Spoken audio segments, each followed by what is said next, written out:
All right. So, the penultimate episode of Creature Commandos, aka episode 6. Still weird that they're only doing 7 episodes. I'm thinking because those are all the flashbacks they wanted to accomplish. I'm not sure. But anyway, so they're setting up Eric Frankenstein to be the hero. And I put that in quotes because it's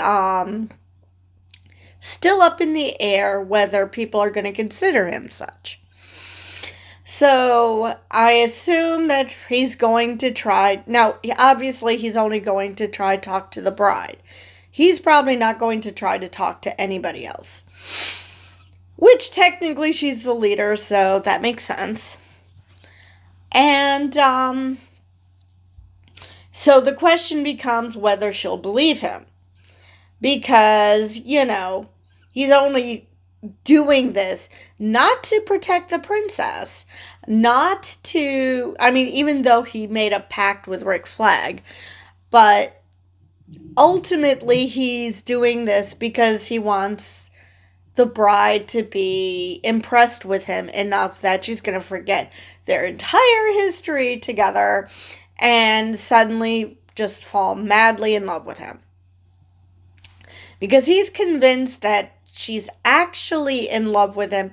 He just needs to give her a reason to act on that love. Even though it's, no, she's not in love with you. And you really need to stop pursuing her. So this is like Hawkman and Hawkgirl if it turned out that their relationship was completely toxic. But anyway, so the flashback was of Dr. Phosphorus. So we find out kind of sort of how he ends up in Bellevue. He ended up in Bellevue because he decided to become a mob boss.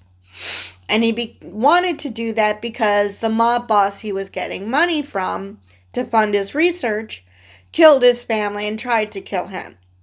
And failed miserably. Actually, he turned him into a monster. So he actually created the very thing that got him killed. They were doing everything horrible. Turning him into Dr. Phosphorus, killing his wife and child, using him to frame him, putting her blood on his hands, putting his fingerprints on the knife, everything to make it look like he killed his family. That this scientist snapped, all because he didn't like who he was sharing nuclear secrets with, or potentially sharing nuclear secrets with. Now, the question becomes, this is Gotham. We only find out when we see Batman and the fact that we see him leaving the Iceberg Lounge that this is Gotham. Bruce Wayne exists. We see Batman, so we know Bruce Wayne exists. So why did he not go to Bruce Wayne? That's far more on the up and up than some mob boss. So unless this mob boss gave him this amazing deal, that he sought him out, I can't understand why he wouldn't just go to Bruce Wayne.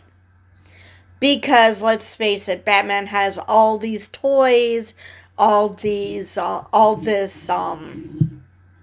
high-tech weaponry and tools. You would think he would be interested in,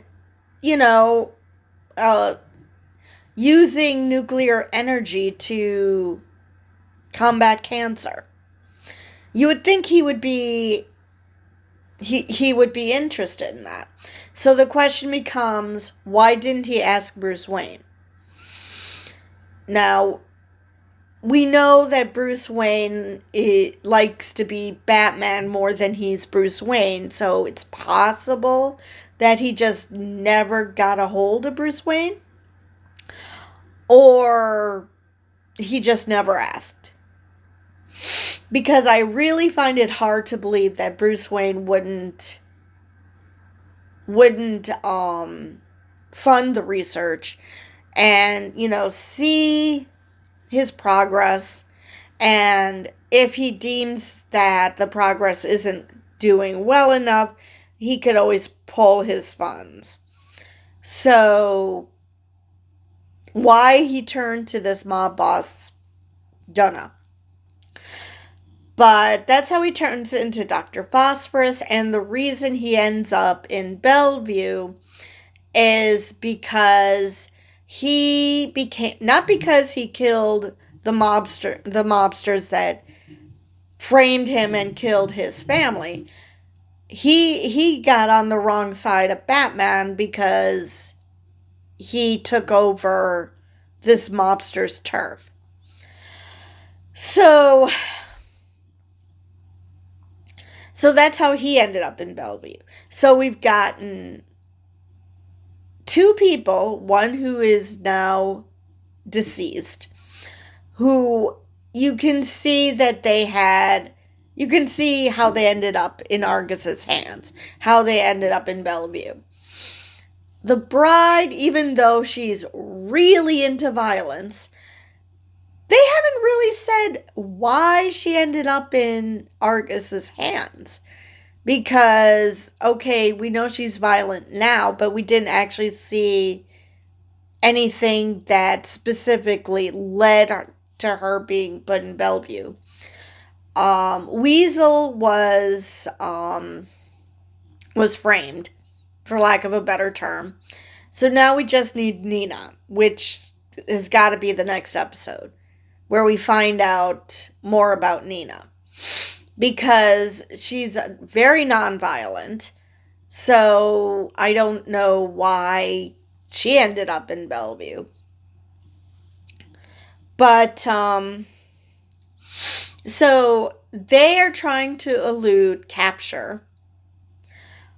And we see a little bit of Weasel.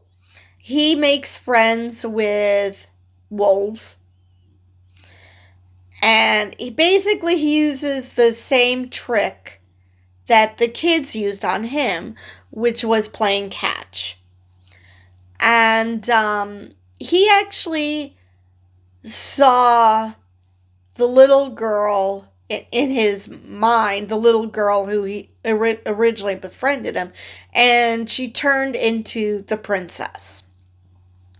So I'm going to say, since he did try to save that little girl, I'm going to say that he is not going to actually kill the princess, or at least help kill the princess, because that little girl transformed into his image of the princess.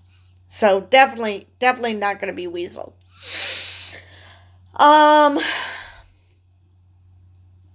I still think that it's going to be Clayface, that the vision that Cersei saw, that she was so convinced was the princess, is actually Clayface. And the reason I think that is because Rick Flag is currently fighting for his life in the hospital with Amanda Waller watching over him. And now, you would think she actually cares about Rick Flag, but no, she actually wants to know what attacked him.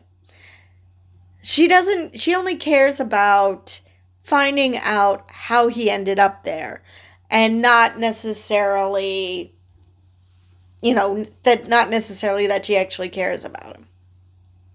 So we find out that Eric Frankenstein dropped him off, and John Economos was the one who figured it out, because he knows about all these different types of monsters. So she explained what he looks like, figured out it was Eric Frankenstein, and that he's been pursuing the bride for centuries. So they're like, oh, we better go stop him. Because right now they aren't aware that what Rick Flag knows. You would think that Eric would have stayed until Argus came so he could say, okay, I have to go stop the princess from being killed.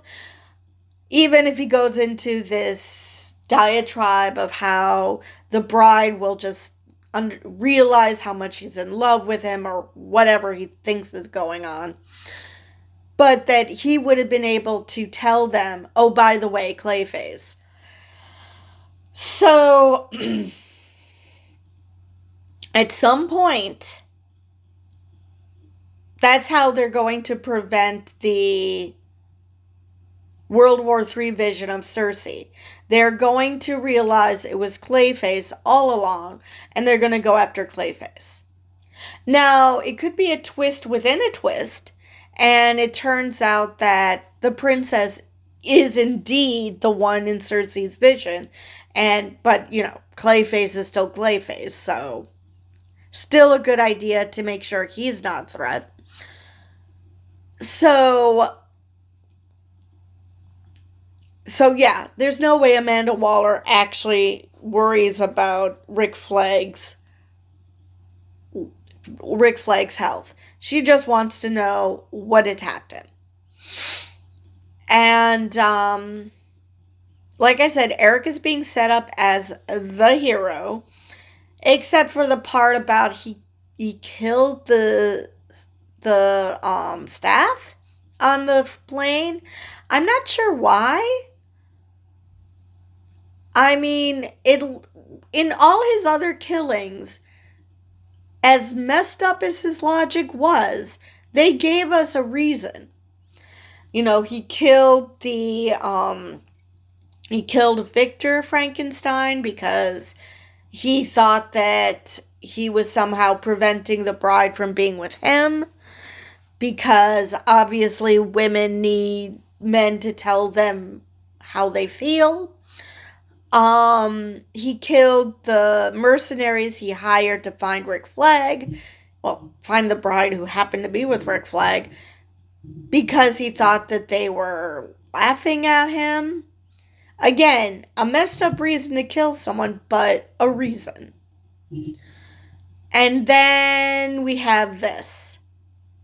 And of course, the blind gypsy woman, he killed her he saw that as, now you won't have to worry about being alone because you'll be dead. But again, totally messed up, but a reason. This, no reason given. You see him killing people. And he wants the pilots to fly. Now, at least he didn't kill the pilots. After they took him to Pokistan, he paid them, which is a refreshing change. Usually that's not how any of his interactions end. So then he's going to go to try to play hero. And he says home sweet home, which implies he actually speaks the language, which first we've heard of it. The language seems to be a hodgepodge of a bunch of different languages, mostly Russian. We've heard some French. So, okay. Now, again, I assume that this takes place before Superman and Peacemaker 2, so that implies that Rick Flag has to survive because he's appearing there. Now, so we've covered Dr. Phosphorus, we've covered Rick Flag, and we've covered Weasel. So then it's the bride and Nina. And Oh, wait, before I do that, Dr. Phosphorus finds this little girl, and they want you to think he's going to kill this little girl because he doesn't want her telling the authorities that she has seen him. And instead, his way of silencing her is to throw her up in the air and, to have her fly. And it is implied that he speaks some of the language. And the parents are, of course, worried because they hear her yelling. And it turns out that he's just playing with her. But yeah, if I saw a flaming skeleton holding my kid, I would be freaked out too, even if it looks like she's having the time of her life. That's a freaky situation. Not to mention, he's radioactive. And he is in the vicinity, let alone touching her. He is in the vicinity of her. So that's not going to end well for that little girl. Because radiation.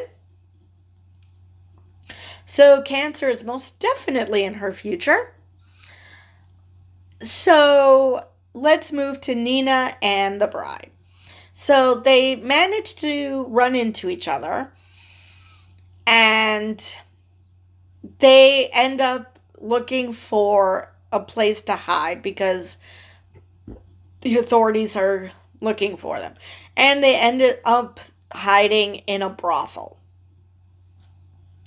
So they managed to get one of the girls to, of course, the bride threatens them, and Nina's like, no, don't threaten them. Don't threaten to shoot them.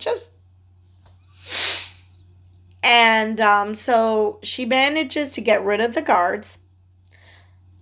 And then later on, the door, there's someone at the door again, while the bride and the madam are having a philosophical debate over whose life is more dangerous. Using your body to kill people or using your body for pleasure. And I actually like this argument because, yes, there are dangers, as we saw. There are dangers to being a prostitute, being a sex worker. But in the grand scheme of things, is it more dangerous than what the bride is doing? And the answer is probably not. Probably not. Because the bride is seeking out danger, whereas, most people who you would think would go to a brothel aren't there looking to beat the crap out of the girls. They're there for one reason and one reason only. So, and that is shown by, there was these, what looks like metahumans, and they have electricity-based powers. I assume brothers. And, the madam is perfectly fine with them being there. You're a metahuman. Cool. Don't care. You're not using your powers in here. So, and this guy is beating up one of the girls, whom, as soon as she opens the door, he grabs and drags up the stairs. Because that's how you go to a brothel? I mean, what the hell? So, Nina tries to stop them by breaking a vase over his back. And he gets upset that whores are always trying to keep him from, getting what he wants. And it's like, well, maybe if you treated them like human beings instead of, glorified sex dolls, you might get what you want. So the bride ends up saving Nina. She had no intention of getting involved until they attack Nina. And Nina even needles her later on by saying, that you must think of me as a friend. Because why else did you save my life again? So the bride takes out both of them, and then they leave the brothel. And like I said, it was a great philosophical debate about the value of sex work. Because absolutely there are men who are taking advantage of those women. But that doesn't mean that it's a foregone conclusion that's going to happen. They work in a brothel. They work for a madam. She seems like she gives a crap about the girls. It's not like she's abusing the girls. She doesn't like them being hit. She doesn't want metahumans using their powers. She has ground rules. So they all end up together, and you see them walking towards the city. And of course the princess, she understands that Cersei has led them astray, has led the U.S. government astray, and that unfortunately we have to protect ourselves, so we have to kill them. Which you really can't blame them, especially considering how some of their powers work. I mean, with Nina, you could easily just prevent her from doing any harm. And probably Weasel too, because these two seem to be sweethearts. They're not violent at all. Now, again, I can't wait to find out how she ends up in Bellevue, Nina, that is. With Dr. Phosphorus and the bride, yeah, I can see why you would think that there's only one way to deal with them. It's not true. I mean, you probably could reason with them. But I can see why they would think that. So it's probably going to be a combination of the princess talking to them, the monster coming in, Eric coming in and, mentioning that they saw Clayface, if he even knows who Clayface is.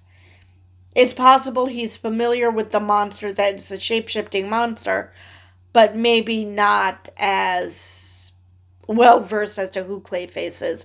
But he'll know about Clayface. And possibly Rick Flag, coming in last minute. Whether it's with Amanda Waller and John Economos or just one of those two. Because Amanda Waller generally doesn't go out into the field. But maybe they take John Economos with him because, his condition. But yeah, they're not going to actually kill the princess. Now, it's possible still that this sets something into motion, that Cersei's vision still comes true. But it's, instead of it being Clayface, it's actually the princess.